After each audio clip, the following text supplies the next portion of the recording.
మన పెట్టుబడి మన పిల్లల భవిష్యత్తు కోసమే కదా. మీ పెట్టుబడికి నమ్మకమైన వేదిక శ్రీ వాసవి ప్రాజెక్ట్స్.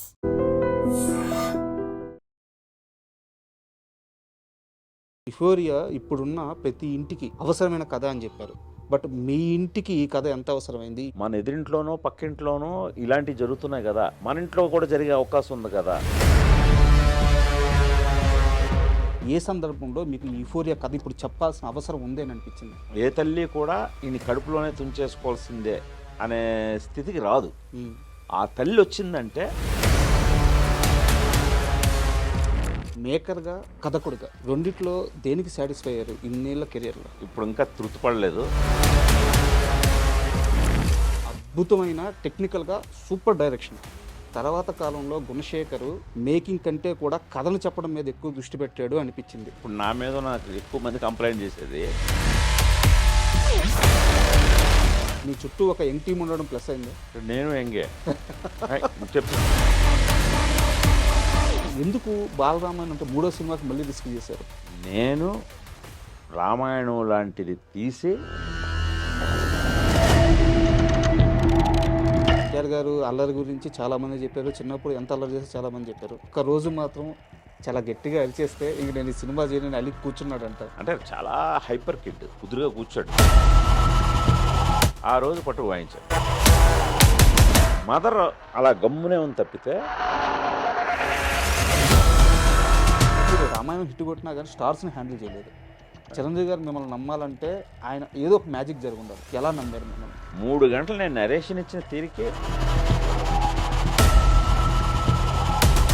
సైనికుడు సినిమాలో క్లైమాక్స్లో మహేష్ బాబు గారు కొన్ని డైలాగులు చెప్పారు, వింటుంటే గూస్బంప్స్ వస్తుంటుంది. 4-5 పేజీలు ఉంటుంది అది dialogue.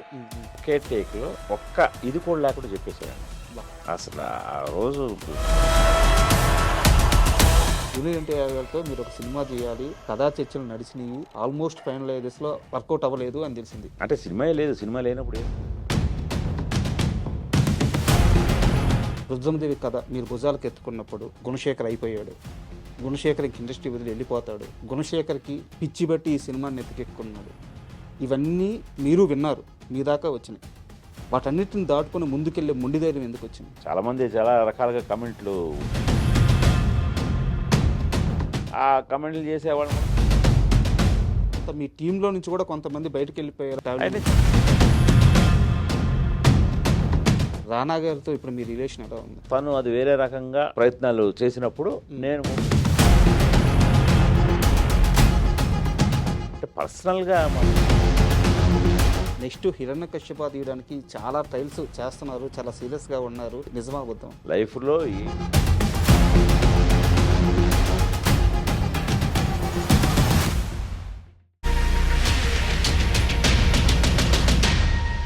Hi, welcome to my show.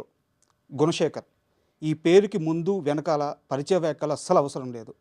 Telugu సినీ పరిశ్రమలో ఆయన వేసుకున్న ముద్ర అటువంటిది. ఎప్పుడు సమాజానికి అవసరమైన కథలు మాత్రం చెప్తూ వచ్చిన ఆయన ఇప్పుడు యుఫోరియా అని ఇప్పుడున్న సందర్భంలో ఇప్పుడున్న సమాజానికి అత్యంత అవసరమైన కథని మళ్ళీ సినిమాగా చెప్తున్నారు. తన కెరీర్ మొత్తం సమాజానికి అవసరమైన కథలు చెప్తూ అదే సమయంలో సాహసాలు చేస్తూ తనదైన ముద్ర వేసుకున్న గుణశేఖర్ గారు ఇప్పుడు మనతో ఉన్నారు. ఆయన అడిగి యుఫోరియా సినిమా విశేషాలు, అలాగే ఆయన సినిమాకు సంబంధించిన ఇతర విశేషాలన్నీ తెలుసుకుందాము. హై సార్, నమస్తే. నమస్కారం సార్. సార్, అంటే వయసులో చాలా చిన్నవాడిని, ఇది అందరూ చెప్పే మాట మళ్ళీ చెప్తున్నాను, మీ సినిమాలు చూస్తూనే పెరిగాను.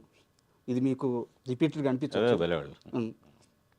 ఇలా మీ ముందు కూర్చొని ఒక ఇంటర్వ్యూ చేయడం అదృష్టంగా భావిస్తున్నాను. మీరు నా సంస్థ ఇది నాకు ఇచ్చిన అవకాశంగా భావిస్తున్నాను. నేను ఎక్సైటింగ్ ఫీల్ అవుతున్నాను కొత్తగా మీతో చేయటం. Sir thank you. Sir, euphoria అంటే మీరు టీజర్ అప్పుడే ఒక లైన్ వేశారు, దాని అర్థం చెప్పారన్నమాట, ఎక్స్ట్రీమ్ ఎంజాయ్, ఆనందం అని చెప్పేసి. మీ సినిమా కెరీర్లో మీరు యుఫోరియాకి గురైన సందర్భం ఏంటి? అంత ఆనందాన్ని ఇచ్చిన సినిమా, ఆ సందర్భం ఏది సార్? చూడాలనుంది సినిమా. సార్ 100 days ఫంక్షన్ జరిగింది. ఆ ఫంక్షన్ జరుగుతున్నప్పుడు చిరంజీవి గారితో డయాస్ పంచుకొని ఆయనతో కూర్చున్నప్పుడు నేను ఒక్కసారి చాలా యూఫోరిక్ మూమెంట్కి గురయ్యాను. ఎందుకంటే నేను ఎప్పుడూ ఊహించలేదు చిరంజీవి గారితో సినిమా చేస్తాను. అదే బ్లాక్ బస్టర్ 175 days ఆడింది. ఇంత పెద్ద హిట్ అవుతుంది, ఆ సినిమాకి నేనే దర్శకుడిని. నాకే అన్బిలీవబుల్గా అనిపించింది ఆ జనంలో ఆ యూఫోరిక్ ఆ ఫంక్షన్లో మూమెంట్ చూసి నాకు వచ్చింది. ఎందుకంటే నేను అంతకుముందు రామాయణం చేశాను చిన్నపిల్లలతో. సార్ రామాయణం చేసిన ఇమ్మీడియట్గా నేను నా కథ చిరంజీవి గారు విని ఆయన ఇంప్రెస్ అయ్యి నాతో సినిమా చేద్దాం అనడమే ఒక నమ్మలేని నిజం. సార్ సో అది ఈ ఫంక్షన్లో అది నిజమైనట్టుగా ఆ యూఫోరిక్ మూమెంట్ ఫీల్ అయ్యాను నేను. సార్ అండ్ మీరు ఈ సినిమా ఈవెంట్లో మాట్లాడుతూ యూఫోరియా ఈవెంట్లో మాట్లాడుతూ ఇప్పుడు సమాజానికి ఈ కథ అవసరం చెప్పాల్సిన అవసరం ఉంది అనిపించింది, అందుకనే మా ఫ్యామిలీ మొత్తం చాలా ఎమోషనల్గా కనెక్ట్ అయ్యి ఈ కథను చెప్తున్నామని చెప్పారు. ఏ సందర్భంలో అనిపించింది సార్ ఈ కథ ఇప్పుడు చెప్పాలి అని? మీకు ఒక ఇన్సిడెంట్ ఏదో జరుగుంటుంది కదా, ఒక పేపర్లో న్యూస్ చూడడము, మీ చుట్టూ ఉండే సమాజంలో ఒక ఇన్సిడెంట్ చూడడం, ఏ సందర్భంలో మీకు ఈ యూఫోరియా కథ ఇప్పుడు చెప్పాల్సిన అవసరం ఉంది అని అనిపించింది? అంటే ఒక సందర్భంలో కాదండి, మెయిన్ ఏంటంటే ఇది చాలా inspired from true events. Sir పేపర్లో న్యూస్లు చదివి మన చాలా షాక్ అయ్యి నేనే అబ్బా ఏంటి ఇలాగ జరుగుతున్నాయి, ఇంత దారుణంగా జరుగుతున్నాయి, ఇది 1-2 సార్లు కాదు చాలాసార్లు జరుగుతున్నాయి, కానీ ఎవరు దీన్ని చెప్పట్లేదే, ఇది మనం ఖచ్చితంగా ఈ టైంలో ఇది హై టైం చెప్పి తీరాల్సిన అవసరం ఉందే కరెక్ట్ సార్ అని చెప్పి నేను కథ రాయడం మొదలెట్టాను. సార్ అలాగే అవి అలా వరుస ఇప్పటి వరకు అలా జరుగుతూనే ఉన్నాయి ఆ ఇన్సిడెంట్లు, అలాంటి ఇన్సిడెంట్లే. కరెక్ట్. సో అదే నేను డ్రైవ్ చేసింది సార్. సార్ అండ్ మీరు ట్రైలర్లో ఒక డైలాగ్ పెట్టారు భూమిక గారి క్యారెక్టర్కి, వీని నేను కనకుండా ఉండాల్సింది, కడుపులోనే చంపేసి ఉండాల్సింది అని చెప్పేసి. నేను పర్సనల్గా అది రియల్ లైఫ్లో చూశాను సార్. ఎందుకంటే మా ఊరిలో కావలసి ఉన్నది ఒకప్పుడు చాలా మంచిగా ఉన్న ఊరు, ఇప్పుడు చాలామంది యువత ఈ గంజాయికి వాటికి అలవాటు పడిపోతే ఆ తల్లిదండ్రులు వీడిని ఎందుకు గన్నాను అని బాధపడుతున్న సందర్భాలు, అలాంటి క్షణాలు నా కళ్ళతో చూశాను, నా చెవులతో విన్నాను. మీ ట్రైలర్ వచ్చిన తర్వాత నాకు ఇప్పుడు చుట్టూ ఉన్న సమాజంలో జరిగే ఆ మూమెంట్స్ అన్నీ భలే క్యాప్చర్ చేశారే, భలే పట్టుకున్నారే, ఇది కథ ఈ కథ కదా ఇప్పుడు చెప్పాల్సింది అనిపించింది. నిజంగా హ్యాట్స్ ఆఫ్ సార్. బాగా కరెక్ట్గా కనెక్ట్ అయ్యి చెప్పారు. అదే దీంట్లో ఏంటంటే పేరెంటింగ్ అనేది చాలా ముఖ్యమైన పాత్ర వహిస్తుంది మన జీవితాల్లో. సో అందులోనూ నేను నేపథ్యం యూఫోరియాలో అడాలసెన్స్ అంటే 13 to 19 years age group sir, మీకు తెలుసు చాలా క్లిష్టమైన దశ. అవును. ఆ దశలో మనం ఏమైతే వ్యక్తిగా మనకు ఒక వ్యక్తిత్వం నిర్మింపబడుతుందో రెస్ట్ ఆఫ్ లైఫ్ మనది అదే. అంతే సార్. ఇది చాలా క్రూషియల్ ఏజ్. అవును. ఆ క్రూషియల్ ఏజ్లో చదువు సంస్కారం బట్టే ఇప్పుడు నేను చెప్పిన నడవడిక ఏర్పడేది. సార్ చదువు గురువులు నేర్పితే సంస్కారం ఇంట్లో నేర్పాలి. ఈ రెండిట్లో ఏది తేడా జరిగినా అది కేవలం వ్యక్తిగతంగా ఆ పిల్లల మీద ప్రభావమే చూపించకుండా అది సొసైటీ మీద ఇంపాక్ట్ చేస్తుంది, సార్ చాలా పెద్ద ఇంపాక్ట్. సో ఇలాంటి నేపథ్యంలో ఒక తల్లి అలాగా ఏ తల్లి కూడా ఈయన కడుపులోనే తుంచేసుకోవాల్సిందే అనే స్థితికి రాదు. ఆ తల్లి వచ్చిందంటే అది ఎంతటి ఇదై ఉంటుంది. సార్ సో అలాగే అందులో ఆ తల్లి పాత్ర ఎంత. సో ఇవన్నీ కూడా ఒకదానికొకటి చాలా లేయర్స్ ఉన్నాయి, సంబంధం ఉన్న ఇదనమాట. సో అలాంటి పరిస్థితులు ఇప్పుడు చాలామంది ఎదుర్కొంటున్నారు ఇప్పుడు మీరు చెప్పినట్టుగా. సో అలాగా మీరు కనెక్ట్ అవ్వడం ఐఎమ్ వెరీ హ్యాపీ సార్. అంటే యాక్చువల్గా చాలామంది ఏమంటారంటే మీ ఒక్కడో సినిమాని అద్భుతమైన ప్రేమ కథ అది ఇది అని చెప్పి అంటారు సార్. బట్ ఓకే, ప్రేమ కథ అంటారు, నాకు ఓకే. బట్ నాకు అర్థమైన ఒక్కడు వేరు సార్. నాకు అర్థమైన ఒక్కడు మీ ఫస్ట్ పార్ట్లో ఉంది. గెలుపు అంటే ఏందని చెప్పారు, ఒక యువకుడు ఎలా ఉండాలి చెప్పారు. ఆ సినిమాలో ఒక యువకుడు క్యారెక్టర్ మొత్తం బాధ్యతల మీదే వెళ్ళద్ది. ఒక అమ్మాయిని కాపాడడం బాధ్యత. సమాజంలో ఒక తప్పు జరుగుతున్నప్పుడు ఆ టెలిఫోన్ బూత్ నుంచి నడుచుకుంటూ వచ్చి కొండారెడ్డిని కొట్టేది అది ఒక బాధ్యత. సమాజంలో ఒక యువకుడు ఎలా ఉండాలని మీరు ఒక్కళ్ళలో చెప్పారు. అది ప్రేమ కథ అనేది అది ఇన్నర్గా ఉంది. ఆ రోజే మీరు యూరోపియాలో ఈరోజు మీరు చెప్పాలనుకుంటుంది నాకు ఒక్కళ్ళలోనే చెప్పారు, సున్నితంగా చెప్పారు, ఈరోజు ఇంకా గట్టిగా చెప్తున్నారు అనిపిస్తుంది. మీరు యాక్సెప్ట్ చేస్తారా దీన్ని? అదేండి అంటే మీరన్నట్టు అదే అలా పద్ధతిగా పెరిగితే ఆడు ఒక్కళ్ళో అజయ్గా తయారవుతాడు. ఒక మీరు అన్నట్టు అది real sportsmen spirit. Correct sir. So ఆ పెరుగుదలలో ఏమాత్రం తప్పుదో పడితే ఇలా యూఫోరియాలో స్పాయిల్ కిడ్స్గా తయారవుతారు. అంత తేడా ఉంది అది. అండ్ సార్ మీరు మేకర్గా కథకుడిగా రెండిట్లో దేనికి సాటిస్ఫై అయ్యారు ఇన్నేళ్ళ కెరియర్లో? అంటే దర్శకుడిగా కథకుడిగా సాటిస్ఫాక్షన్ ఉన్నది ఇప్పటి వరకు ఉన్న ట్రావెల్లో చెప్పండి సార్. నిజం చెప్పాలంటే మనకి ఇంకా రాసే కొద్దీ రాయాలనిపిస్తుంది, సో తీసే కొద్దీ తీయాలనిపిస్తుంది, సార్ మనకు తృప్తి ఉండదు సార్.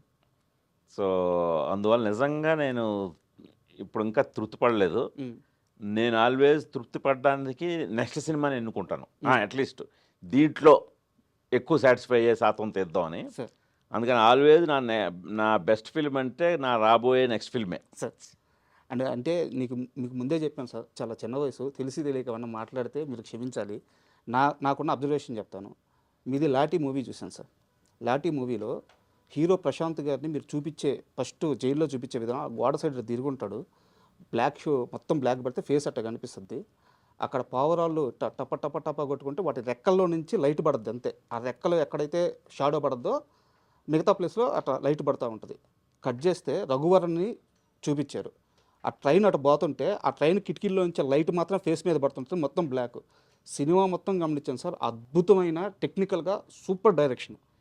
కానీ తర్వాత కాలంలో గుణశేఖరు మేకింగ్ కంటే కూడా కథను చెప్పడం మీద ఎక్కువ దృష్టి పెట్టాడు అనిపించింది. కరెక్టా రాంగా సార్? అంటే మేకింగ్ అద్భుతమైన మేకింగ్, నేను కాదనట్లేదు, బట్ మీకున్న పరిజ్ఞానం వల్ల కానీ లేకుంటే ఒక మంచి కథను చెప్పాలన్న ఉత్సాహం వల్ల కానీ ఆ మేకర్ని కాస్త తగ్గించుకొని గొప్ప కథలు చెప్పడం స్టార్ట్ చేశారు అనిపించింది. అది అలా చెప్తే అది అలా అనిపిస్తే మంచిదే. కానీ ఇప్పుడు నా మీద నాకు ఎక్కువ మంది కంప్లైంట్ చేసేది, నువ్వు తర్వాత ఎక్కువ మేకింగ్ మీదకి వెళ్ళో కథ కంటే కథను సెకండరీ చేసి ఎక్కువ కథ వైపే వెళ్తున్నాను మీరు మీ బోటోళ్ళు అంటే అది చాలా మంచి విషయమే. అంటే నేను బేసిక్గా రైటర్ అవడం వల్ల నేను కనెక్ట్ అయ్యాను. అదే. అండ్ వై ప్రశాంత్ సార్ అంటే అప్పుడున్న సమయంలో మీ ట్రావెలింగ్ క్రాంతి కుమార్ గారి దగ్గర నుంచి అయితేనేమి, లేకుంటే ఆర్జీవీతో పనిచేసిన విధానం అయితేనేమి, ఇక్కడెక్కడ కూడా ప్రశాంత్ అనే క్యారెక్టర్ మనకి సంబంధించిన వ్యక్తి కాదు. అంటే ఆయన సినిమాలు ఉన్నా కానీ మీరు ట్రావెల్ చేసిన విధానంలో ఎక్కడా ప్రశాంత్ లేరు. సో వై ప్రశాంత్ మీరు లాంచ్ అవ్వడానికి ప్రశాంత్ గారు? నేను అప్పుడు కొత్త కుర్రాడు కావాలనుకున్నాను. ప్రశాంత్ కొత్తోడు. అప్పటికి తమిళ్లో సెంబరత్తి అని ఒక సినిమా చేశాడు, అదే చామంతిగా తెలుగులో డబ్ అయింది. రెండో సినిమా నాదే, నాటి రెండో సినిమా. కొత్తోడు కావాలనుకున్నాం, సో అలా కాస్ట్ చేసాం అంతే. సార్ చాలా సంవత్సరాలు అసిస్టెంట్గా అసోసియేట్గా చాలా కష్టాలు పడి ఒక ఛాన్స్ వచ్చి ఉంటుంది. ఎందుకు పోలీస్ కథనే చెప్పాలనుకున్నారు? ఎందుకంటే ఆ పిల్లవాడు గోడెక్కి ఆ పోలీసుని చూస్తుంటే, కీరవాణి గారు అనుకుంటాను, if I'm wrong, correct sir, Keeravani గారు అనుకుంటాను, మ్యూజిక్, ఆయన కొట్టే మ్యూజిక్, ఆ పిల్లోడు చూసే ఆరాధనగా చూసే విధానం, నాకు తెలిసి మీ దృష్టిలో పోలీసులు అంటే విపరీతమైన రెస్పెక్ట్ ఉంది అనిపిస్తుంది. ఎందుకు ఆ కథే చెప్పాలనుకున్నారు? నేను ఒక మ్యాగజైన్లో అది ఒక దీంట్లో ఒక ఇది చదివాను, every citizen is a police man without uniform, every police is a citizen with uniform. ఇది బాగా నచ్చింది నాకు. అంటే యూనిఫామ్ లేని ప్రతి పౌరుడు పోలీసే, యూనిఫామ్ ఉన్న ప్రతి పోలీసు ఒక పౌరుడే. అలాంటి ఒక అసోసియేషన్ పోలీస్ అండ్ సిటిజన్. అది దీని మీద కథ చేస్తే బాగుంటుందని లాఠీ కథ దీని మీద బేస్ చేశానండి. ఓకే, అది అంటే చాలా అంటే ఎక్కువ ప్రేమించారనిపించింది సార్ నాకు నిజంగా. అంటే ఇట్లాంటి ఒక ఇన్స్పిరేషన్ ఏదో బ్యాక్ స్టోరీలో ఉండుంటుంది, అడగాలనిపించింది, అందుకు అడిగాను. కీరవాణి గారి ప్రస్తావన వచ్చింది కాబట్టి మన సినిమాకి యూఫోరియాకి కాలభైరవ గారి మ్యూజిక్ అనమాట. అంటే మీ సినిమాలు, కీరవాణి గారి ప్రయాణము, మీ ఇద్దరి ఒకరి గురించి ఒకరు తెలిసిన విధానం అంతా ఓకే, సింక్ అవుద్ది. కాలభైరవ గారుని మీ సినిమా కథకి ఎలా ఇంజెక్ట్ చేయగలిగారు, ఎలాంటి ఇన్పుట్స్ ఇవ్వగలిగారు? ఏదైనా కథ సార్, ఇప్పుడు ఒక కథకి ఎలాంటి సౌండ్ కావాలి, ఎలాంటి విజువల్ కావాలి, ఆ కథ నిర్ణయిస్తుంది. సో ఇప్పుడు యూఫోరియా కథ వెరీ యూత్ఫుల్గా చెప్పాలి, వెరీ ట్రెండీ మ్యూజిక్తో ఉండాలి. సో విజువల్స్ కూడా చాలా స్టన్నింగ్గా, చాలా ఇదిగా ఉండాలి, కొత్తగా ఉండాలి.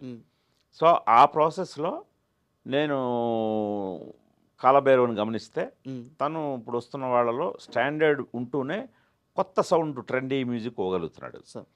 సో అందుకని తన కీరవాణి గారి అబ్బాయిని తీసుకోలేదు, తన మ్యూజిక్ నచ్చే తీసుకున్నాను.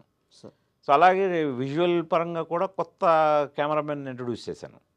సో రెగ్యులర్ కెమెరాలు కాకుండా నేను ఏదో కొత్తగా చూస్తున్నాను. కొత్తగా చూసేది కొత్తోడైతే ఇంకా బెటర్గా నాకు ఇస్తాడనే ఉద్దేశంతో ప్రవీణ్ కే పోతనని ఈ రత్నవేలు గారు, పిఎస్ వినోద్ గారి దగ్గర పనిచేసిన అతను ఇంట్రడ్యూస్ చేశాను.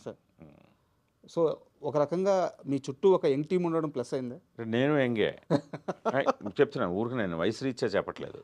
సార్ నా కెరీర్ ఇప్పుడు మీరు లాఠీ సినిమా ప్రస్తావించారు, సార్ 92. సార్ ఇప్పుడు 2026లో ఉన్నాం సార్. ఎన్ని 33 years అయినట్టుంది. ఈ 33 years స్పాన్లో నేను చేసింది 13 సినిమాలే సార్. ఇది నా 14వ సినిమా సార్. అంటే నన్ను నేను ఇంకా ఎక్స్ప్లోర్ చేసుకునే దశలో ఉన్నాను సార్. నేను చెప్పాలనుకున్న కథలో ఇంకా చెప్పే ప్రాసెస్లో ఉన్నాను సార్. సో అందువల్ల నేను నా థాట్స్ కానీ నా ఆలోచనలు కానీ వెరీ యంగ్గా ఉన్నాయి. సో ముందది తర్వాత ఇంకా నిజంగా ఏజ్ పరంగా, ఇప్పుడు నేను ఎక్స్పీరియన్స్ పరంగా చెప్పాను. ఇప్పుడు ఏజ్ పరంగా చూసుకుంటే ఇప్పుడు నిజంగానే మా ఇద్దరు డాటర్స్ ఉన్నారు. ఒక డాటరు మిలీనియల్ కిడ్, ఇంకో డాటరు జంజీ. సో ఈ 2 ఏజ్ గ్రూప్లు ఉన్నాయి మా ఇంట్లో. సో ఈ పర్టికులర్ ఈ కథ కూడా చాలా సెన్సిటివ్ స్టోరీ అవ్వడం మూలంగా ప్రతి దశలోనూ వాళ్ళతో చర్చించాను. సో అందుకని మీకు ఖచ్చితంగా ఇది మీకు ఒకడెవరో మొన్న సినిమా చూస్తూ ఇది గుణశేఖర్ గారు పాప ఏమైనా డైరెక్ట్ చేసిందా అని అడిగారట. నీలిమ డైరెక్ట్ చేసిందా అని. ఆయన అంటే లేదు అమ్మాయి ప్రొడ్యూసరు, ఏంటి ఇంత కొత్తగా ఉంది, ఇంత డిఫరెంట్గా ఉందని. అది నిజంగా నేను కాంప్లిమెంట్గా ఫీల్ అవుతున్నాను. ఎందుకంటే కథ తీస్తుంది మనల్ని. ఇప్పుడు నేను రుద్రమదేవి తీసుకుంటే హిస్టారికల్ ఆ కాలానికి పీరియడ్కి వెళ్ళిపోయి తీయాలి. ఇప్పుడు ఇది ఈ స్టోరీయే ఇప్పటి జంజీ కిడ్స్ది, దీన్ని ఇలాగే తీయాలి. సో ఆ తీసే ప్రాసెస్లో ఇలాంటి కాంప్లిమెంట్ రావడం ఐఎమ్ వెరీ హ్యాపీ. అది అండ్ మీరు ఒక మాట ఉన్నారు సార్, నేను ఎంగే అని చెప్పేసి, బట్ నేను దానికి ఖచ్చితంగా ఓకే అంటాను. ఎందుకంటే ఇంటర్వ్యూ కోసం వచ్చాను కదా సార్, మీరు ఈ గ్యాప్లో నేను ఇక్కడ ఉన్న మీ బుక్స్ అన్నీ చూశాను సార్. చందమామ కథలు ఉన్నాయి, 1000 పడగలు ఉంది, మార్వెల్ బుక్స్ ఉన్నాయి, ఇక్కడ లేని బుక్ లేదు. మీరు ఇక్కడ చూసేది ఆఫీస్లో చూసేది 5%. మా ఇంట్లో 95% పెద్ద లైబ్రరీ ఉంటుంది. ఒక రూమ్ అంతా లైబ్రరీ ఉంటుంది నాకు. ఇంత బుక్ రీడింగ్ ఎలా సార్, ఎలా అలవాటు అయింది? ఇప్పుడు మీరు రైటర్ అంటున్నారు కాబట్టి, నేను వైజాగ్లో ఉన్నప్పుడు చదువుకున్నప్పుడు, మీరు ఇప్పుడు కంటెంట్ రైటర్స్ అంటున్నాం కదా. అవును. సో అలాగే నేను ఈ ఫ్యాన్స్ అసోసియేషన్ పాంప్లెట్లు రాసేవాడిని. ఓకే. రాసి అవి చాలా మంచి పేరు వచ్చేది. ప్రతి హీరో ఫ్యాన్స్ అసోసియేషన్ వాళ్ళు నా దగ్గరకు వచ్చి ఆ హీరోని పొగుడుతూ రాయాలన్నమాట. Okay okay. ఆ పొగుడుతూ అందులో బాగా సినిమా ఇప్పించి నాకు చిన్నప్పటి నుంచి దాంతో రాసేవాడిని. ఈ రాత కూడా నాకు ఎలా అలవాటు పడిందంటే, మా ఇంట్లో న్యూస్ పేపర్స్ వీక్లీస్ ఎక్కువ తెప్పిస్తారు చిన్నప్పటి నుంచి. అది నాకు బాగా అడ్వాంటేజ్ అయింది. సో పేపర్లు అందులో సినిమా మ్యాగజైన్లు కూడా ఉంటాయి, స్వాతి లాంటి ఇవి ఉంటాయి. సో అలా రకరకాల పేపర్లు వచ్చాయి, అక్షరం అబ్బింది. సో ఆ ఇంట్రెస్ట్ తోటి ఇలా రాయడం మొదలెట్టి అందరూ పొగిడేసరికి ఏమో ఇదేదో మనకు సినిమా ఇది ఉందని వచ్చాను చెన్నై వచ్చిన తర్వాత అర్థమైంది, అసలు మనం చదువు అసలైన సాహిత్యం కాదు, ఏవో మామూలు ఊరుకునే నవల్స్, ఇంకా ఎక్కువ ఎండమూరి ఇన్ఫ్లుయెన్స్ ఉండేది అప్పట్లో కుర్రాళ్ళ మీద. ఆ నవల్స్ చదవటం, అవి మాత్రమే కాదు చదవాల్సినవి చాలా ఉంది అనేది నేను వచ్చిన తర్వాత నేను చేసిన మంచి పని ఏంటంటే ఒక కాశీ విశ్వనాథ్ గారు అనే ఒక రైటర్ ఉండేవారు, సార్. విజయబాబు గారి సినిమాలు రాసేవారు. సార్. ఆయన దగ్గర అసిస్టెంట్గా జాయిన్ అయ్యాను. ఓకే. అంటే డైరెక్టర్ అవడం కోసం, అసిస్టెంట్ డైరెక్టర్ అవడం కోసం అసిస్టెంట్ రైటర్గా ఆయన దగ్గర జాయిన్ అయ్యాను. నేను ఆయన పనిచేసే సినిమాల డైరెక్టర్ల దగ్గర పనిచేద్దామని. సార్. సో అలాగ ఒక 1 year పాటు ఆయన దగ్గర చేశాను. ఆ తర్వాత డివి నరసరాజు గారి దగ్గర వర్క్ చేశాను. ఓ. అది ఇంకా నాకు తిరుగులేని ఒక స్క్రీన్ ప్లే అంటే ఏంటి, అసలు ఎలా రాయాలి, రైటింగ్ ఎబిలిటీస్ అన్నీ ఆయన దగ్గర బాగా నేర్చుకున్నాను. Super sir. ఈ ప్రాసెస్లో ఈ రైటర్ల దగ్గర ఉండే లైబ్రరీలు చూసి అబ్బా వీళ్ళు చదివే పుస్తకాలు ఏంటి ఇవేంటని అప్పటి నుంచి పుస్తకాలు చదవడం మొదలెట్టాను. ఓకే. అప్పటి నుంచి ఇంకా నా ప్రతి ఎర్నింగ్ పుస్తకాలు కొనడమే. సార్.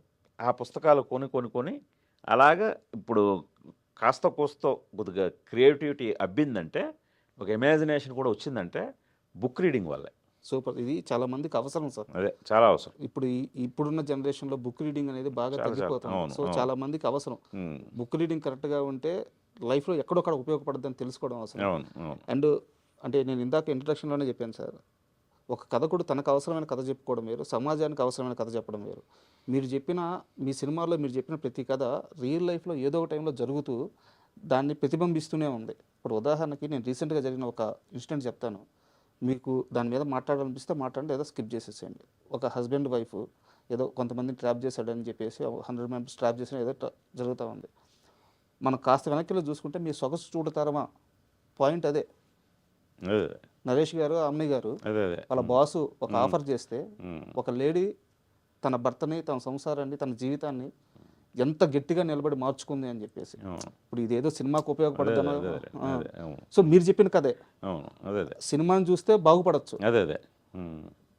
ఆ సినిమాని ఫాలో అయితే లైఫ్ని బాగు చేసుకోవచ్చు. సో అందుకని గుణశేఖర్ అంటే మాకు రెస్పెక్ట్. నాకు ఆ ఇన్సిడెంట్ చూడంగానే అంటే మీ ఇంటర్వ్యూ ఎంత ప్లాన్ లేకుండా ఇది కొన్ని రోజులు ముందు జరిగింది సార్. ఆ ఇన్సిడెంట్ చూడంగానే మనకి సొగసు చూడతాం ఇదే కదా నేర్పించింది, ఎలాంటి సందర్భంలో ఎలా ఉండాలని చెప్పేసి. So really great sir. And నాకు ఇంకో డౌట్ సార్, రిస్క్ చేయడం వేరు, భారీ రిస్క్లు చేయడం వేరు. సొగసు చూడతామా అంటే నాకు తెలియదు సార్, వేరే వాళ్ళు చెప్పడం అంత వయసు లేదు. గుడ్ మూవీ అని చెప్పారు. సో రామాయణం అయితే నేను థియేటర్లో చూశాను, మీ రామాయణ బాలరామాయణం. బట్ ఎందుకు బాలరామాయణం అంటే 3వ సినిమాకి మళ్ళీ రిస్క్ చేశారు? ఇప్పుడు మీకు రిస్క్ అనిపించిందా? రామాయణం తర్వాత ఏం సినిమా చేశాను నేను? రామాయణం తర్వాత చూడాలని ఉంది, చేశారు. అదే అంటే ఎన్ని మెట్లు ఎక్కాను? అవును, ఒకేసారి 10 మెట్లు ఎక్కాను. సో మీ దృష్టిలో అది రిస్క్ కాదు? అస్సలు కాదు. నేను రామాయణం లాంటిది తీసి ఒక పెద్ద జాక్పాట్ కొట్టగలను అనే నమ్మకంతో రామాయణం తీశాను. అది ప్రూవ్ చేశాను కాబట్టి ఒకేసారి 10 మెట్లు ఎక్కి చూడాలని ఉంది. చిరంజీవి గారు తీయగలిగారు. 10 సార్ అన్ని మెట్లు ఎక్కేసారు. అది చెప్తున్నాను. సో అది ఏమాత్రం రిస్క్ కదండి, అదే చెప్తున్నాను కదా సార్. నేను తెలుసుకున్న ఒక క్వశ్చన్ ఉంది.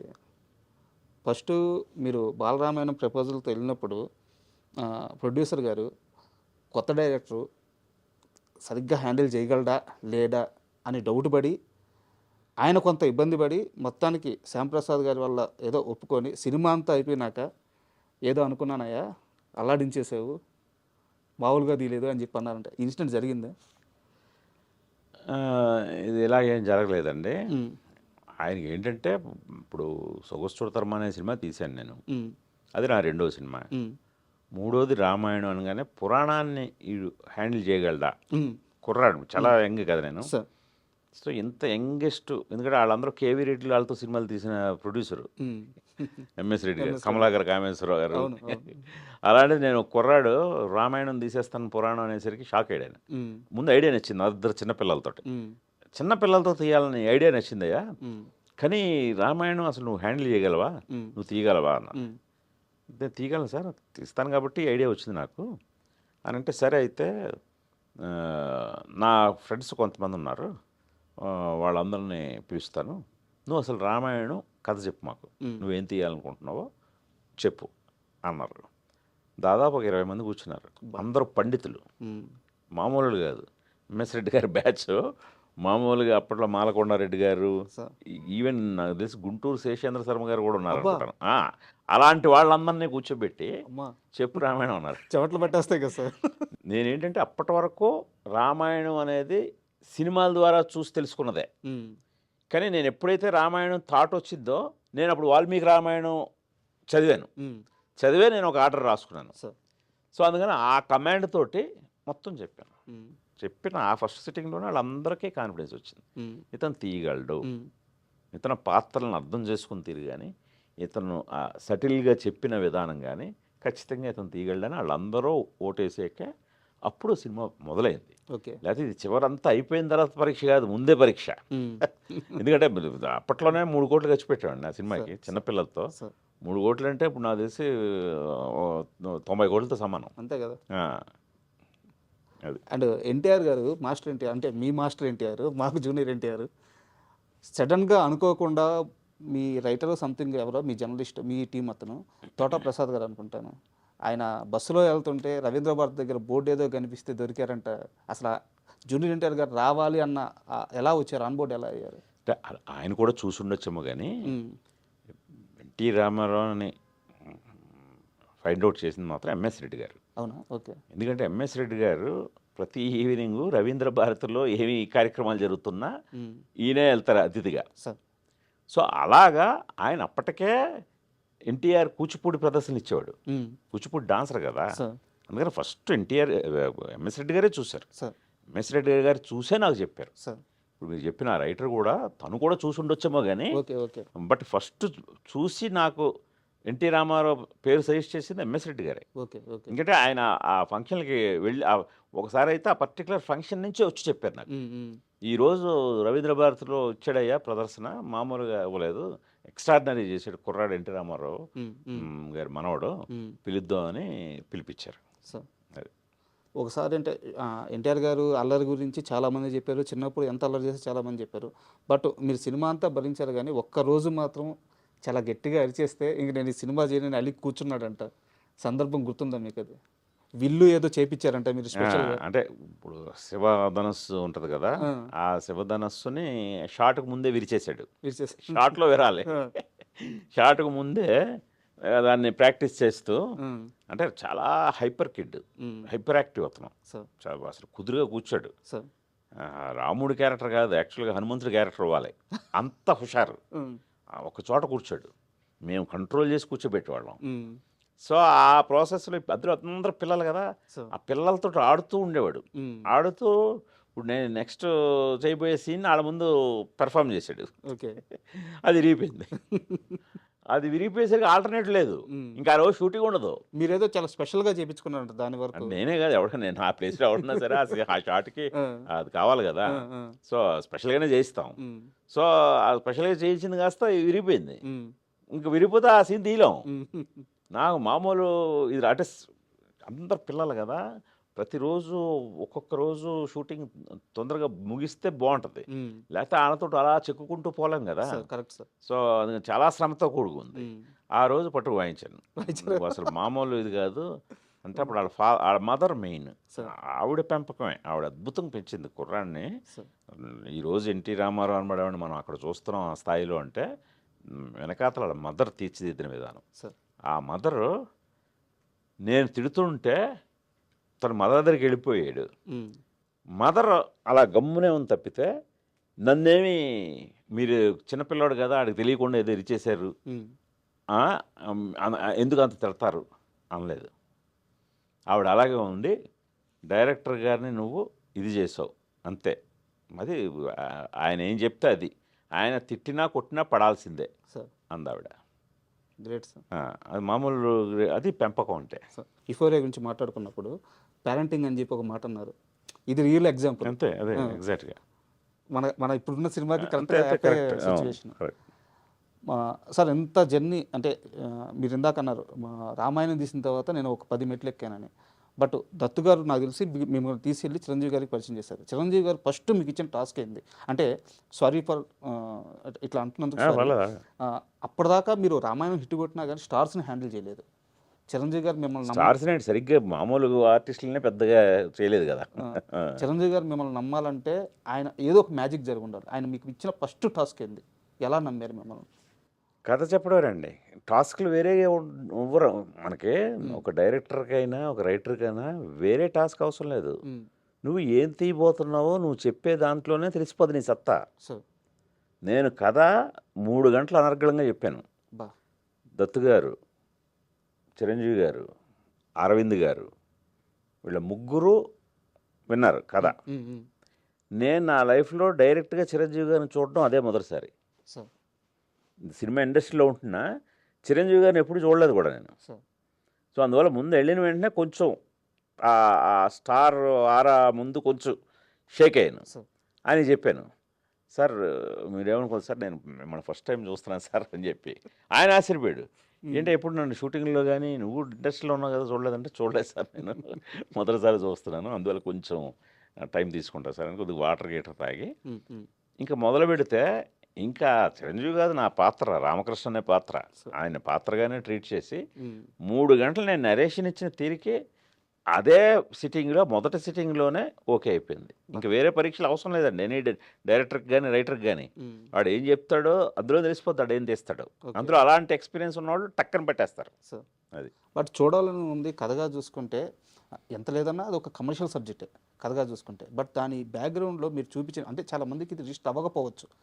రామకృష్ణ అని వాళ్ళ ఆధ్యాత్మిక గురువు, వాళ్ళ గురువు పేరు పెట్టారు రామకృష్ణ పరమహంస, వాళ్ళ ఆధ్యాత్మిక గురువు ఆయన పేరు పెట్టారు. ఆ బెంగాలు నేపథ్యం మొత్తాన్ని ఆఖరికి సందులతో సహా చూపించారు. అక్కడ ఉండే మదర్ తెరెసా లాంటి వాళ్ళ గురించి ఆ పాటలో పెట్టారు. ఒక కమర్షియల్ సినిమాకు కూడా ఇంత హోంవర్క్ చేయాల్సిన అవసరం ఏముంటుంది సార్? అంటే చేస్తే తప్పని కాదు, చాలా అద్భుతమైన విషయం. బట్ గుణశేఖర్ ఎందుకు అంత బలంగా కూర్చుంటారు ఒక కథ నేపథ్యాన్ని చెప్పడానికి? కథని చెప్తే సరిపోదు. ఇప్పుడు అందువల్ల వాళ్ళకి నచ్చిందండి. సో చిరంజీవి గారికైనా దత్తు గారికైనా ఈ కొత్త తరమే నచ్చింది వాళ్ళకి. ఇప్పుడు నేను చిరంజీవి గారు రెగ్యులర్గా చేస్తున్న ఫార్మెట్లో నేను ఒక కథ రాసుకొని వెళ్తే అసలు పూర్తి కథ కూడా వినేవారు కాదు. అంతే కదా, ఇలాంటి కథలు నువ్వెందుకైతే తీయడం, మా వాళ్ళు 3 మంది ఉన్నారు అనే పంపించేస్తారు. ఈ కొత్తదనం అంతా వాళ్ళు ఫీల్ అయ్యారు కాబట్టే నాకు ఆ ఛాన్స్ దక్కింది. లేదా రొటీన్గా చిరంజీవి గారికి మీటర్లో కథ రాస్తే ఎందుకు? ఇప్పుడు మీరు ఏవైతే చెప్తున్నారో ఎంత శ్రమ అంటున్నారో అదే నచ్చింది వాళ్ళకి. అది అండ్ నాకు చూడాలని సినిమా చిన్నప్పటి నుంచి చూసిన వాటిలో బాగా రిజిస్టర్ అయిపోయిన విషయాలు 2 ఉన్నాయి సార్. ఆ సింబల్ అనే పాట ఉంటుంది కదా, దాంట్లో ఆ యానిమల్స్ అన్నీ అలా డ్యాన్స్ చేయడం ఒకటి. And second thing Prakash Raj గారు సార్. అంటే నా వయసు వల్ల నేను అంతకుముందు రిజిస్టర్ చేసుకొని ఉండకపోవచ్చు. నేను ఫస్ట్ టైం నాకు ప్రకాష్ రాజ్ గారు రిజిస్టర్ అయిన సినిమా చూడాలని ఉంది. ఆ తర్వాత చూసుకుంటే మీ ప్రతి సినిమాలో ఆల్మోస్ట్ ఆయన ఒక మంచి క్యారెక్టర్ చేస్తూనే వస్తున్నారు అనమాట. సో ఏంది ప్రకాష్ రాజ్ గారితో అంత బాండింగ్ ఏంది మీది? అంటే ప్రత్యేకమైన నాకు బిహైండ్ ది స్క్రీన్ బాండింగ్ ఏం లేదండి, ఆన్ స్క్రీనే తప్పితే. ఎందుకంటే నేను కరెక్ట్గా ప్రకాష్ రాజు కూడా ఆ టైంలో 1-6 సినిమా చేశారు, 2 సినిమాలు ఎంతో చూడాలని ఉంది టైంకి. ఫస్ట్ టైం ప్రకాష్ రాజు కూడా ఒక పెద్ద హీరో సినిమాలో మెయిన్ విలన్ రోలు. సో అందుకని తను కూడా అప్పుడప్పుడే వస్తున్నాడు పైకి, టు బి ప్రూవ్డ్ ఇంకా. అందుకని తనకున్న టాలెంట్ మొత్తం చూపించాడు, నేను అది వాడుకున్నాను. అలా మాకు ఒక అసోసియేషన్ ఏర్పడింది. అంటే మనం ఒక క్యారెక్టర్ ఇస్తే ఆ క్యారెక్టర్ని బాగా వర్కౌట్ చేస్తున్నాడు, అది బాగా వర్కౌట్ అయ్యేలాగా జనరంజకంగా చేయగలుగుతున్నాడు, అది ఆల్వేజ్ మనకు ప్లస్సే కదా. సో అందుకని ఇంకా అక్కడి నుంచి ఆల్మోస్ట్ నా 1-2 సినిమాల్లో ప్రకాష్ రాజు ఉండడు తప్ప అవును అన్ని సినిమాల్లో ఉంటాడు. మనోహరంలో చాలా అద్భుతమైన రోల్, ఇంకా ఒక్కడి గురించి చెప్పాల్సిన అవసరం లేదు. తర్వాత అర్జున్, సో ఇట్లా సైనికుడు, మృగరాజు, ఇలా ప్రతి సినిమాలో ఆయనకంటూ ఒక మంచి క్యారెక్టర్. ఈవెన్ శాకుంతలంలో బోట్. సో అందుకని అడిగాను సార్, అది శివదేవి పాత్ర రుద్రమదేవి. సో అందువల్ల ఈ అసోసియేషన్ చాలా లాంగ్ కెరీర్ స్టార్ట్. ఎందుకంటే చాలా మంచి యాక్టర్ అండి ప్రకాష్ రాజు. మనం ఏదైనా క్యారెక్టర్ ఇస్తే అది చాలా బాగా 10 ఎన్హాన్స్ చేస్తాడు. బట్ ఎప్పుడు ప్రకాష్ రాజు గారితో మీకు సమస్యలు రాలేదా? ఎందుకు వస్తాయి సమస్యలు మనకి? నేను ఎంతవరకు పెట్టుకోవాలో అంతవరకు పెట్టుకుంటాను. నేను సినిమా వరకు పెట్టుకుంటాను. కాల్ షీట్లే ఇబ్బంది జనరల్గా వస్తాయి. అప్పట్లో బాగా బిజీగా ఉండేవాడు కదా. బట్ కొంచెం నేను కొద్ది పర్టికులర్గా వర్క్ స్టైల్లో ఎదురు ఉండేవాడిని, నా డేట్లు నావే అన్నట్టుగా. అందుకని తను కూడా అలాగే రెస్పెక్ట్ ఇచ్చి అవన్నీ అలా కీపప్ చేసేవాడు. అండ్ చూడాలని ఉంది క్లైమాక్స్లో పాట ఉంటుంది, ఓ మారియా అని చెప్పేసి. యాక్చువల్గా చిరంజీవి గారు లాంటి స్టార్ హీరోని పెట్టుకున్నప్పుడు క్లైమాక్స్ ముందు ఒక మంచి ఐటెం సాంగ్, మాస్ సాంగ్ ఇలా పడడం అలవాటు. బట్ ఆ పాటలో అద్భుతమైన సాహిత్యం ఉంటుంది. సో రీసెంట్గా ఇంటర్వ్యూలో బోస్ గారు కూడా చెప్పారనమాట, నాకు అవకాశం వచ్చిందని. మీరు ఎలా ఒప్పుకున్నారు? ఒప్పుకోడు కదా, నేనే క్రియేట్ చేశాను కదా. ఆ. అయితే ఆ సిచ్యువేషన్ నేనే క్రియేట్ చేశాను. ఆ లిరిక్స్ నాకు ఇలా కావాలని చంద్రబోస్ గారు నేనే అడిగాను, నేనే ఓకే చేయించుకున్నాను ఇది కదా. సార్. సో అదేమి ఆశ్చర్యం కాదు. నెక్స్ట్ అదేమి రిస్క్ సాంగ్ కాదండి, సార్. అది కమర్షియల్ మీటర్లోనే ఉంటుంది. మ్మ్. కమర్షియల్ మీటర్లో ఉన్న సాంగ్నే ఆయన ఆ ఛాన్స్ని బాగా ఉపయోగించుకొని మంచి అద్భుతమైన లిరిక్ రాశాడు ఆయన. సార్. అది అండ్ తర్వాత మీ సినిమాలు చూసుకుంటే సార్, మహేష్ బాబు గారితో అసోసియేషన్ అక్కడి నుంచి వరుసగా 3 సినిమాలు. ఒక్కడు గురించి నేను ఎక్కువ అడగను సార్, ఎందుకంటే రీసెంట్గానే మీరు ఒక్కడు సందర్భాలన్నీ షేర్ చేసుకుంటూ ఒక ఇంటర్వ్యూ చేశారు.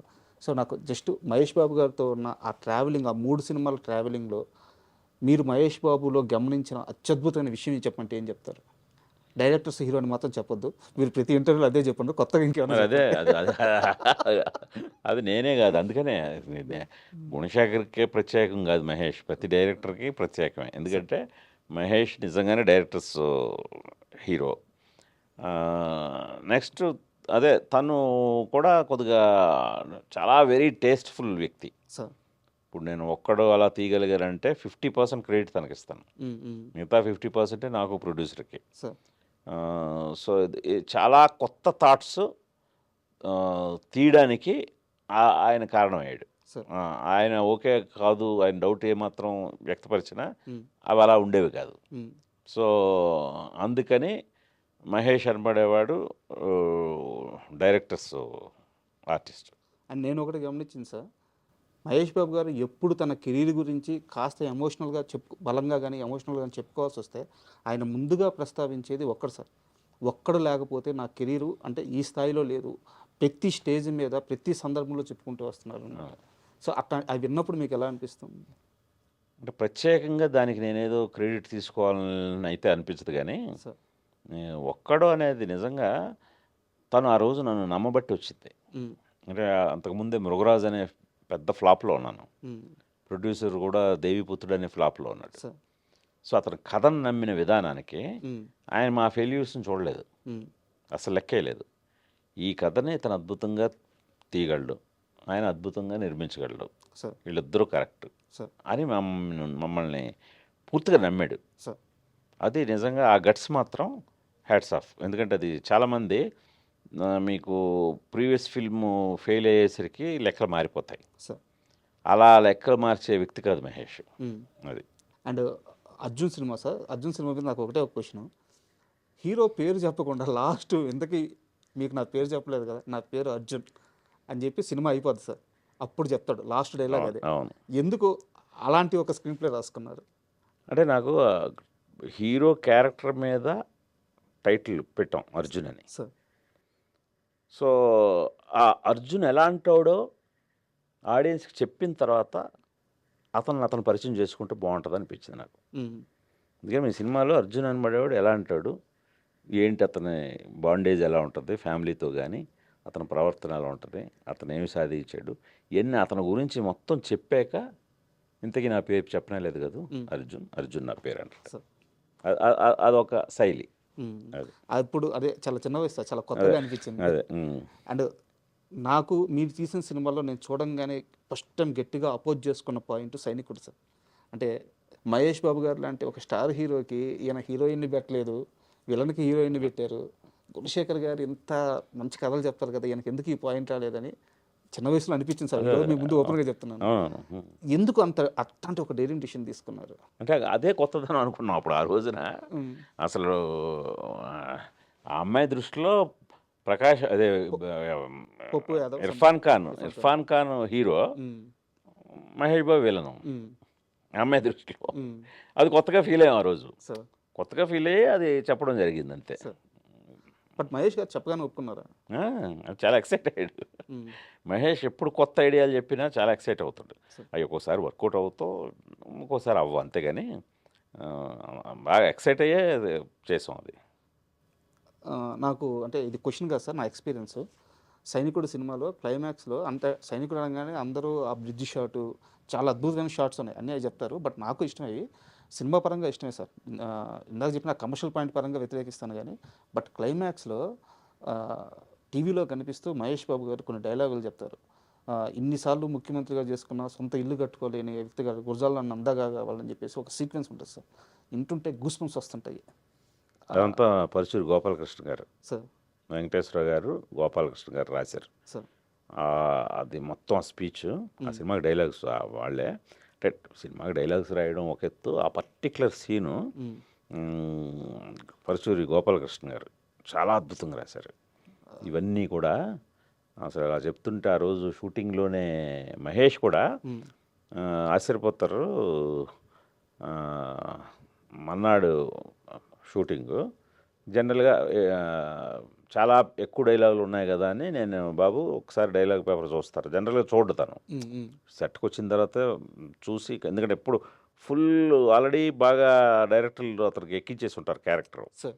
సో అలాగే మెమరీ పవర్ కృష్ణ గారి లాగే తనకి ఒకసారి సీన్ పేపర్ చూసుకున్నాడంటే వచ్చేస్తుంది. కానీ నేనే ఈ చాలా ఆయన దాదాపు 4-5 పేజీలు ఉంటుంది అది డైలాగు.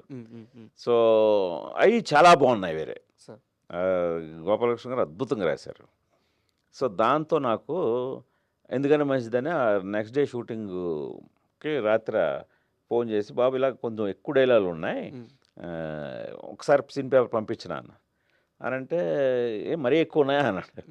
అవును బాబు మరీ ఎక్కువ ఉన్నాయి, కానీ ఇంట్రెస్టింగ్ ఉన్నాయి, మీరు ఒకసారి చదవండి, మీకు ఎంతవరకు ఇంట్రెస్టింగ్ ఉందో చూద్దాం అని అంటే సార్ పంపించాను.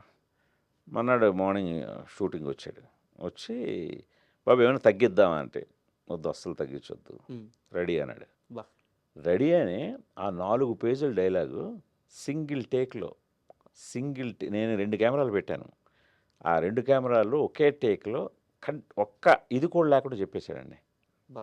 అసలు 4 పేజీలు అది మీరు చూస్తే ఆ సీన్ చూడండి మళ్ళీ ఒకసారి, సింగిల్ టేక్లో కెమెరాలు 2 పెట్టాను. అసలు ఆ రోజు వాళ్ళందరికీ గూస్ బంప్స్ వచ్చాయి, సెట్లో ఉన్న వాళ్ళందరికీ క్లాప్స్. బట్ అంటే టెక్నికల్గా నాలెడ్జ్ లేకపోవడం వల్ల నేను గమనించలేకపోయానేమో సార్ సింగిల్ టేక్ అని. సింగిల్ షాట్ కాదు, షాట్లు కట్ అవుతాయి, 2 కెమెరాలు పెట్టాను. సింగిల్ టేక్, అది సింగిల్ షాట్ కాదు, ఒకే టేక్లో చేశాడు ఆయన. ఎక్స్ప్రెషన్స్ కానీ చాలా నిజంగా చాలా బాగుంటుంది. నేను పర్టికులర్ గుర్తు ఈ రోజుకి దాన్ని అస్తమానం ప్లే చేస్తుంటారు అది. సైనికుడు సినిమాకి సంబంధించి నా దగ్గర ఒక ఇన్ఫర్మేషన్ ఉంది సార్. యుఎస్లో స్టార్స్ని తీసుకెళ్ళి ఫస్ట్ వేసిన ప్రీమియర్ అదే అనుకుంటాను. అవును, మహేష్ బాబు గారిని తీసుకెళ్లారు, మీరు వెళ్ళారు. వరల్డ్ ప్రీమియర్ అంటూ జరిగింది సైనికుడికి, ఫస్ట్ అక్కడ షో పడ్డది. సో ఈ వీడియో ఏమన్నా గుర్తుందా మీకు?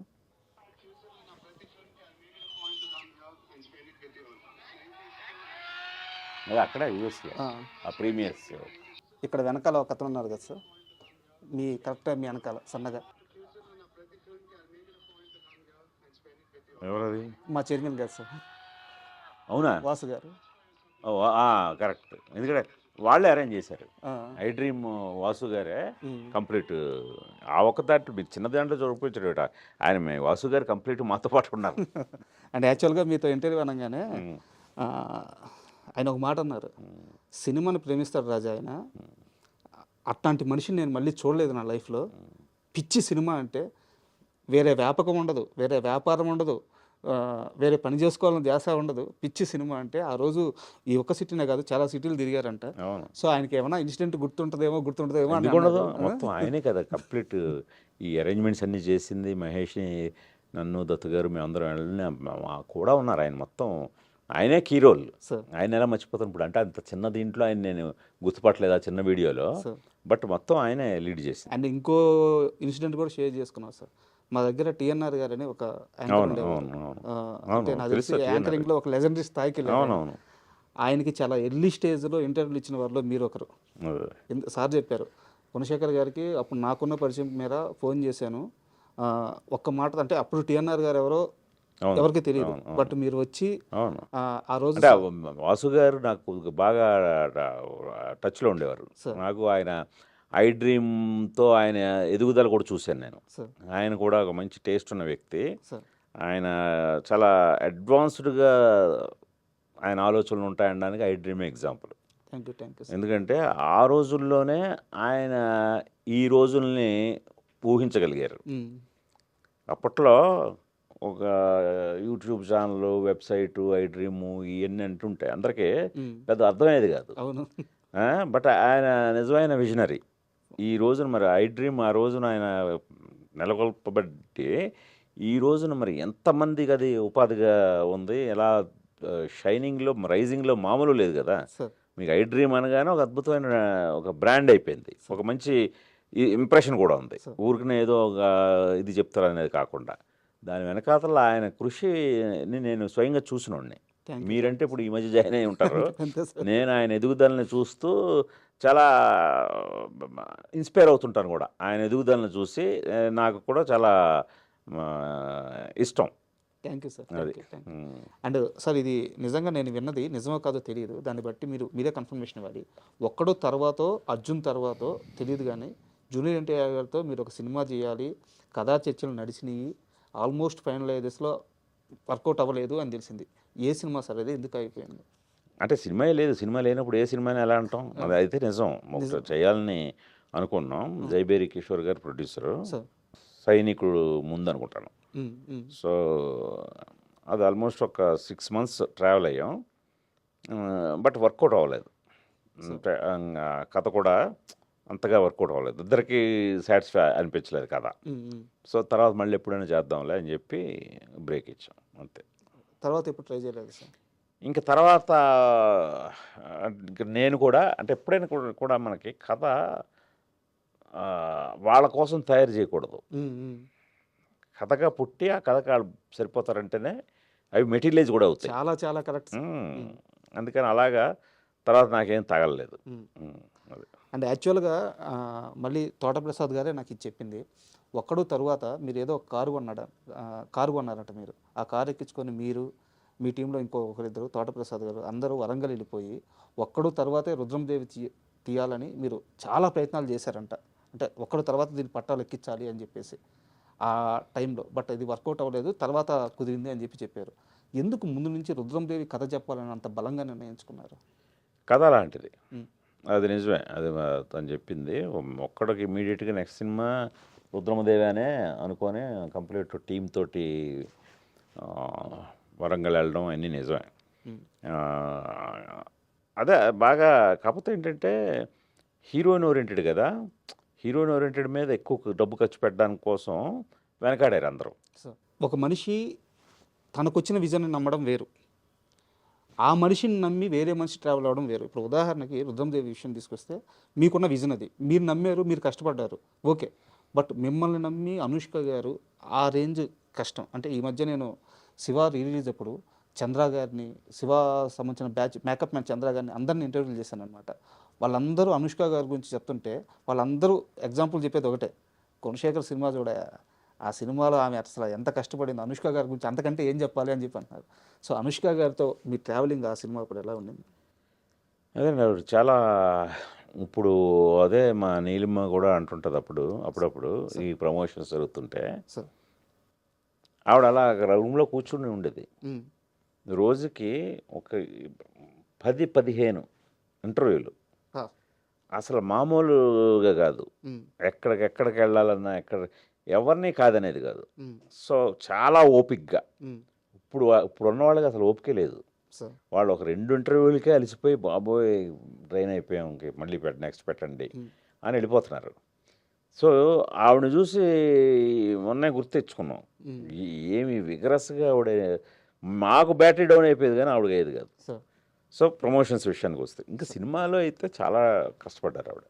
చాలా హార్స్ రైడింగ్ నేర్చుకున్నారు, కత్తి యుద్ధం. ఆ కత్తి తిప్పి ఆవిడకి ఇక్కడ ప్రాబ్లం కూడా వచ్చేసింది, ఈ ఎముక. అలాగే ఏనుగు మీద కూర్చొని ఏనుగు మీద కూర్చోవటం మనకు చాలా అందంగా కనబడుతుంది, చాలా చక్కగా రాజసంగా సరదా తీరిపోద్ది, బ్యాక్ బోన్ మొత్తం ఇదైపోద్ది. సో అది కానీ అలాగే గుర్రం మీద కూర్చొని స్వారీ చేస్తుంటే ఇవన్నీ కూడా చాలా కొట్టుపోతాయండి. అలాంటిది మనకి వారియర్ క్వీన్ అని మనం ఊహించేసి ఏదో షూటింగ్ చేసేస్తాం కానీ చాలా కష్టం ఆ క్యారెక్టర్ని చేయటం. ఆవిడ అంత కష్టపడ్డారు ఆవిడ. అది నిజంగానే ఇంకొక హీరోయిన్ అయితే సగంలోనే దండం పెట్టిస్తుండేవారు, బాబోయ్ మా వల్ల కాదు, మీరు డూపుతో తీసుకోండి అని. సార్ నా దగ్గర ఒక సీరియస్ క్వశ్చన్ ఉంది, మీరు చెప్పగలిగితే చెప్పండి, స్కిప్ చేద్దామన్నా స్కిప్ చేసేద్దాం. మన కథ, మనకు తెలియాల్సిన కథ, మన చరిత్ర, రుద్రమదేవి కథ మీరు భుజాలకు ఎత్తుకున్నప్పుడు, షూటింగ్ నడిపిస్తున్నప్పుడు గుణశేఖర్ అయిపోయాడు, గుణశేఖర్ ఇంక ఇండస్ట్రీ వదిలి వెళ్ళిపోతాడు, గుణశేఖర్కి పిచ్చి బట్టి ఈ సినిమాని ఎత్తికెక్కున్నాడు, ఇవన్నీ ఇండస్ట్రీలో నడిచినాయి, మీరు విన్నారు, మీ దాకా వచ్చినాయి. వాటన్నిటిని దాటుకొని ముందుకెళ్ళే మొండి ధైర్యం ఎందుకు వచ్చింది? కదా రుద్రమదేవ్ అనే చరిత్ర ఎంత ఇన్స్పైరింగ్ ఉంది. మరి ఈ రోజున ఆ సినిమా నేను నిర్మాతను కాబట్టి టేబుల్ ప్రాఫిట్ మిగలలేదు, కానీ ఇంకో నిర్మాత అయితే టేబుల్ ప్రాఫిట్ మిగిలేది. సో మరి ఆ రోజున నాకు బినామీలు కూడా ఎవరు లేరు, నేను ఒక్కడే సోల్ ప్రొడ్యూసర్లు. సో అలాంటిది రిలీజ్ టైంకి no loss no profit, break ఈవెన్లో రిలీజ్ అయింది. సో అది దాన్ని మించిన సక్సెస్ ఏముంది? ఆ సక్సెస్ని ఏం తెచ్చిపెట్టింది? రుద్రమదేవి కథ, అనుష్క, మా అందరి శ్రమ. సో ఇది నమ్మాను నేను. ఇది ముందు నుంచి చూశాను, ఇది ముందు నుంచి చూశాను కాబట్టే నేను అనుకున్న రిజల్ట్ సాధించాను. నాకు మీరు అన్నట్టు కరెక్టే, చాలామంది చాలా రకాలుగా కమెంట్లు చేస్తారు. ఆ కమెంట్లు చేసే వాళ్ళని కూడా మనమేం తిట్టుకోని అవసరం లేదు. అవతల వాళ్ళ స్థానంలో ఉంటే నేను కూడా తిట్టుకునేవాడినేమో వాళ్ళని, ఏ పిచ్చా ఏంటి ఈ సినిమా అని చెప్పి. బట్ అది చేసేవాడికి తెలుస్తుంది. అంటే నేను కరెక్టో కాదో తెలీదు, మధ్యలో మీ అంటే ఆ నమ్మకం లేక కొంత మీ టీంలో నుంచి కూడా కొంతమంది బయటకు వెళ్ళిపోయారు, ఆ లాంగ్ టర్మ్లో అయితే జనరల్గా జరుగుతుంటాయి సార్. అది మనం దాన్ని ప్రత్యేకంగా టీంలోంచి వెళ్ళిపోయారు అనే మాట వాడవసరం లేదు. ఎందుకంటే డ్యూరేషన్ ఎక్కువ కదా. అవును అవును అవును ప్రాజెక్ట్ డ్యూరేషన్ కదా. మీకు ఏ హిస్టారికల్ ఇలాంటివి తీసుకున్నా స్టార్టింగ్ ఉన్నప్పుడు టీము ఎండకుండరు. ఎందుకంటే వాళ్ళకి వేరే కమిట్మెంట్స్ ఉంటాయి, వేరే సినిమాలు. మనం కూడా ఇది అనుకున్న ప్లాన్లో అయిపోతే ఉంటారు పాపం. అంత కథ చెప్పడం కష్టం కదా. సో అందుకని ఒక 1 year మొదలెడతాం, అది 2-3 years పెట్టేసరికి సహజంగా వెళ్ళిపోతారు కదా. ఆ మొత్తం ప్రాసెస్లో మిమ్మల్ని డబ్బులు పక్కన పెట్టేసి, తన డేట్స్ కానీ ఇవన్నీ కూడా పక్కన పెట్టేసి, నీ వెనక నేను ఉంటాను గుణ అని చెప్పిన వ్యక్తి అల్లు అర్జున్. అవును. ఆయన సినిమాకి రెమ్యునరేషన్ కూడా ఏదో తీసుకోలేదని విన్నాను, నిజమేనా సార్? అంటే రెమ్యునరేషన్లు ఇవన్నీ సెకండరీ ఆయనకి. ఆయన ఆ టైంకి రేసుగుర్రం సక్సెస్లో ఉన్నాడు ఆయన వచ్చి నేను చేస్తానన్నది చాలా గొప్ప విషయం సార్. అది ఎన్ని కోట్లతో కొలగలం, అది వెలకట్టలేదు. నిజమే సార్, డబ్బులతో మాట్లాడకూడదు. సో అలాగా అది కేవలం నా మీద రెస్పెక్ట్ కాదు, చరిత్ర మీద రెస్పెక్ట్ అతనికి. అతను ఒకడు చాలా గొప్పగా మన సంస్కృతిని కానీ మన సాంప్రదాయాలను కూడా చాలా గౌరవిస్తాడు. దానికి ఎగ్జాంపులే అతని పేరెంటింగ్ చాలా గొప్పగా ఉంటుంది. నేను శాకుంతలం టైంలో షేర్ చేసుకున్నాను. ఆ అల్లు అర్హపాపని పెంచిన విధానం, ఆ పాపకి ఒక్క ఇంగ్లీష్ పదం రాదండి, అంత స్వచ్ఛమైన తెలుగులో మాట్లాడుతుంది, స్వచ్ఛమైన తెలుగులో. ఈ రోజుల్లో ఎక్కడైనా విన్నారా? కష్టం సార్. అది బన్నీను స్నేహ గారి పెంపకం అలా ఉంటుంది. ఆ పాప వెరీ వెల్ డిసిప్లిన్డ్. పద్యాలు ఏం చెప్తుంటారు సార్ స్టేజ్ మీద కానీ. సో అలాగా చరిత్ర మీద కూడా ఉన్న రెస్పెక్ట్ తోటి వచ్చి గౌనగాన రెడీ చేశాడు. సూపర్. అండ్ ఇంటర్వ్యూకి వస్తున్నానంటే మీ ఏడీలో ఒక ఏడీతో మాట్లాడా, మీరు పేరు అడగొద్దు, వాళ్ళకి షెంటింగ్ పడిపోద్ది నాకు తెలుసు. ఏం సార్ అసలు నిద్రపోవట్లేదు అంటే మీరు? నిద్రపోవడం అనేది చాలా తక్కువ అంటే నిద్రపోవడం. అవును, మామూలుగా అయితేనే చాలా తక్కువ. ఎందువల్ల సార్? మీకు డైరెక్టర్ అనే చైర్లో వచ్చి కూర్చోండి, మీకే తెలుస్తుంది. నేనే కాదు, ఏ డైరెక్టర్ ప్రశాంతంగా నిద్రపోతాడో చెప్పండి. నాకు తెలిసి డైరెక్షన్ అనే వృత్తిలో ఉన్నవాడు ఎవరికి కూడా ప్రశాంతమైన నిద్ర అయితే ఉండదు, అది నేను చెప్పగలను 90%. అది అందువల్ల ఇది నా ఒక్కడే ఇదే కాదు, డైరెక్షన్ అనేది అంత బాధ్యతతో కూడుకున్న వ్యవహారం. ఎంతమందిని సమాధానపరచాలి, ఎంతమందిని ఎన్ని లాజిక్స్ని మనం అడ్రస్ చేయాలి, అదొక పెద్ద యజ్ఞం అండి మీకు. అందుకనే కదా వరల్డ్లోనే మోస్ట్ డిఫికల్ట్ జాబ్ ఏదైనా ఉందంటే ఫిల్మ్ డైరెక్షన్ అంటారు. అది నిజం. ఏడీస్కి ఒక టైం చెప్తారంట, యూనిట్కి ఒక టైం చెప్తారంట, వాళ్ళందరికంటే ముందే వెళ్ళి కూర్చుంటారంట. ఇది కొత్తగా ఈ సినిమా చేయట్లేదు సార్. మొదటి నుంచి నాకు మా ఇంట్లో అందరికి కూడా టైం డిసిప్లిన్ చాలా ఎక్కువ. ఎందుకంటే ఇప్పుడు 7 గంటల కాల్ షీట్ అంటే నేను వీలైతే 6:30కే ఉంటాను. నేను 6:30కే ఉండి అక్కడ అన్ని అరేంజ్మెంట్స్ చూడటమే కాకుండా అక్కడ ఏమైనా ఇంకా బెటర్మెంట్ చేయొచ్చా, సో ఎందుకంటే నాకు ఒక షాట్ ఎక్స్పోజ్ అయిందంటే భయం అండి. సార్ ఆ షాట్ ఎక్స్పోజ్ అవ్వడానికి ముందే ఏదైనా చేయగలం మనం. వన్స్ ఎక్స్పోజ్డ్ అంటే అది శాసనం, అంతే. దాన్ని మార్చలేం.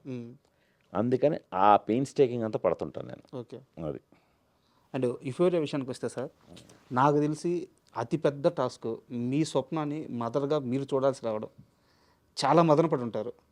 ఫస్ట్ మేడం దగ్గరికి వెళ్ళి, భూమిక గారి దగ్గరికి వెళ్ళి ఏం చెప్పారు అసలు? ఆ కన్వర్జేషన్ ఏం నడిచింది? అదే అంటే ఫస్ట్ తను కూడా షాక్ అయింది. మ్మ్. ఆ, ఎందుకంటే జనరల్గానే హీరోయిన్లు మదర్ రోల్ అనేసరికి కొద్దిగా వెనకడుగేస్తారు. అందులో ఒక టీనేజర్కి మదర్గా చేయాలి. మ్మ్. భూమిక నిజ జీవితంలో యంగే, ఆవిడేం టీనేజర్కి మదర్ అయ్యేంత వయసు లేదు ఆవిడకి. ఆ రియల్ లైఫ్లోనే ఆవిడ సన్నకే 12 ఇయర్సే. సార్ సో అందుకని కథ స్క్రిప్ట్ పంపించమంది. సార్ తను అప్పుడు లండన్లో ఉంది. సార్ సో స్క్రిప్ట్ పంపించాను.